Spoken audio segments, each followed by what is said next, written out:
Hi, this is Galaxy S24 and I'll show you how to enable or disable NFC on this device.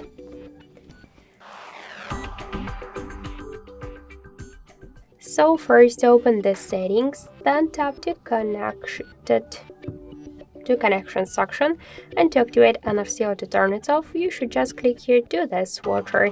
Also, you can find here the tutorial how you could use the NFC to make the mobile payments, for example. And one more way how we could do that, just open the control panel and find here NFC option.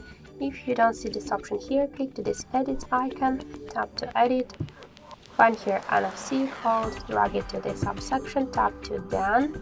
Now let's go back and we could see now that the NFC icon is here. So to activate or turn off NFC option, we should click to this icon. So that's it. Thank you for watching, and if you like this video, leave thumbs up and subscribe.